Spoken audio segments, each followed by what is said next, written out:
All right, so we just kind of worked on a flow that Sheila came up with.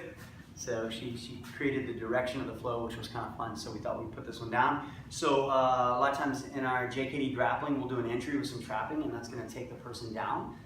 And some of these shots and the uppercuts and the handlebars kind of come out when you do that drill, okay? So we're using those right now to get the setup. So sometimes you end up underneath this arm right here as you're either driving or recovering to take your position. So as I go, I'm trying to get that arm, no matter what, pinned up there. So as I'm doing that, I'm also going to uppercut their face, right? So I'm driving forward, I'm going to uppercut that line. That's going to give me the knee on the stomach, okay? When I do that, that's going to take over right here. So the uppercut goes straight to the arm, all right? This hand comes up, and I want to start hammering the face. As I do the hammers to the face, my goal is to post this leg out and get to my knee on stomach, right? Sorry, Sheila, right? Okay, now as I'm doing that and distracting them with those hammers, I'm going to grab the head right here and I'm going to pull the head under this leg. So I start to pull her head, and when it doesn't go anymore, I help it out by putting my leg over. This is something that we've added in several times from some of the Southeast Asian groups that we do martial arts from, and this is what I like to call the lightning bolt. So I've got this little zigzag action here. So if my legs are longer than her arm, I can still get the arm lock from this and not fail badly by her just pulling the arm out or slipping out, okay? So I'm at least gonna secure that. I've got multiple finishes here. Everything's great, and I can stand straight up and deal with multiple opponents, okay? But we wanna work on the arm bar. That's our topic right now. So we're gonna fall back 45 degrees for this finish, right? I'm gonna take her arm and I'm gonna slide my hand down as I'm falling. It's gonna pull her arm to keep her with me, okay?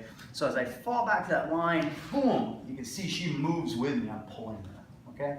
So I set the arm bar up. This is probably normal for most people if you've done the arm bar. So squeezing very tight, stretching her all the way out, and when I feel her body kind of torque a little bit, I know it's time to move my hips off the ground, maybe a quarter of an inch. So I barely move my hips, and there it is, okay? Now, we're gonna let her regroup and grab her arm, and so we gotta deal with this counter. We don't wanna get countered, so we're gonna throw this leg over and make sure that its seatbelts are in. At the same time, we're gonna straighten this leg out to pin her to the floor. Keeping my legs nice and tight, I'm just gonna move 90 degrees, okay? Lots of different options here as far as counters. The one that we've just been working on right now is 2 hands go to the elbow, and we're gonna pull this one back all the way. As we pull down and back, we're just tracking both arms to us. We're sliding all the way back until we get the main arm again, securing the line, and the finish is gonna be the same, right? So we're gonna squeeze really tight. We're gonna stretch out until we feel them kind of start to move their legs. And then once they do that, we're gonna hip up about a quarter of an inch with our line. That's it. Now it's gonna be her turn to get real active, right? So she's gonna regroup and get those hands again. And as she's pulling, she's actually gonna take the leg off her face. She does that by turning and rolling and stepping over. So she's getting outside of that arm bar altogether. And here's her part where she drives. She uses that head to push me over. And we're right back to that drill again, where guess what? She's gonna get the uppercut.